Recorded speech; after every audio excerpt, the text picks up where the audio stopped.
रामपुर नाम के गांव में रघु नाम का गरीब किसान अपनी पत्नी धन्या के साथ रहता था। रघु अपने गांव का सबसे गरीब व्यक्ति था। वो रोज किसी न किसी के यहाँ मजदूरी करके थोड़े बहुत पैसे कमा पाता था।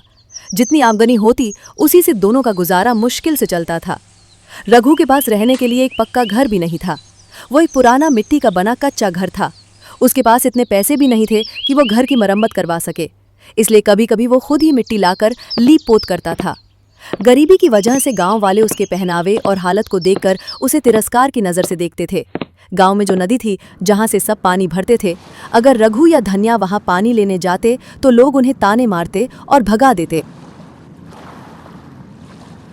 अरे ओ धनिया, फिर आ गई पानी लेने। देख, हमारे मटके भर जाने दे, फिर भर लेना, समझी ना। धन्या चुपचाप सबकी बातें सुनती और उनके जाने के बाद उदास मन से मटका भरती।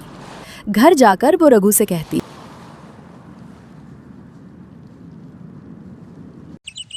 हमने किसी का क्या बिगाड़ा है जी? क्या गरीब होना पाप है? धनिया, चिंता मत कर, एक दिन यही लोग हमसे मिलने के लिए तरसेंगे। रघु मेहनती और ईमानदार इंसान था जो किसी से छल नहीं करता था। एक रात जब बहुत तेज बारिश और तूफान आया तो उनका कच्चा घर कांपने लगा। धनिया, घबरा कर, घर की छत कभी भी गिर सकती है। चलो, जरूरी सामान एक बोरे में भर लेते हैं और बिरजू भैया के घर रख देते हैं। रघु और धन्या बोरे में जरूरी सामान भरकर बिरजू के घर जाते हैं।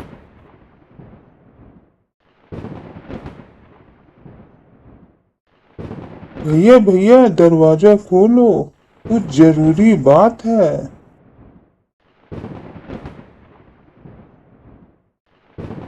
इतनी बारिश में क्यों आए हो?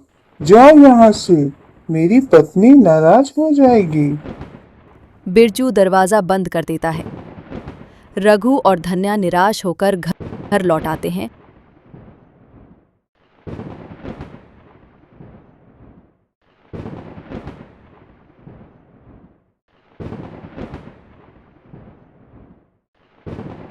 और पूरी रात जागकर सामान की रखवाली करते हैं। कुछ दिन बाद गांव में एक सप्ताह का मेला लगता है। बाहर से कई अमीर लोग आते हैं। एक दिन एक व्यापारी माधव सेठ अपनी कार में मेला देखने आता है। तभी जोर की बारिश शुरू हो जाती है और उसकी गाड़ी कीचड़ में फंस जाती है। वो गांव वालों से मदद मांगता है, लेकिन कोई भी उसकी मदद नहीं करता।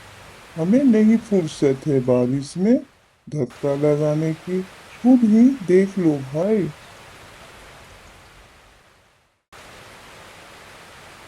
साहब, मैं आपकी मदद जरूर करूंगा। हाँ भाई, इतनी देर से इंतजार कर रहा हूँ किसी नेक आदमी का। नहीं करता। रघु गाड़ी को पीछे से धक्का देता है और थोड़ी मेहनत के बाद गाड़ी निकल जाती है। तुम्हारा नाम क्या है भाई? जी, रघु, यही रामपुर में रहता हूँ। तुम बहुत नेक और मेहनती इंसान लगते हो। चलो, अब मुझे तुम्हारे घर लेकर चलो। साहब, मेरा घर बहुत ही छोटा और टूटा फूटा है, आपको वहाँ कुछ नहीं मिलेगा। तब तो मुझे जरूर चलना है, क्योंकि नेक इंसान के घर का खाना सबसे बड़ा सम्मान है। दोनों रघु के घर पहुंचते हैं। धन्या एक गुड़ का टुकड़ा लेकर सेठ को देती है। साहब, हमारे घर में बस यही है, आप इसे खा लीजिए। इतने सालों से मैं ऐसे इंसान की तलाश में था जो मेहनती और ईमानदार हो। रघु, तुम मेरे साथ शहर चलो, मैं तुम्हें काम और घर दोनों दूंगा। रघु और धन्या बहुत खुश हो जाते।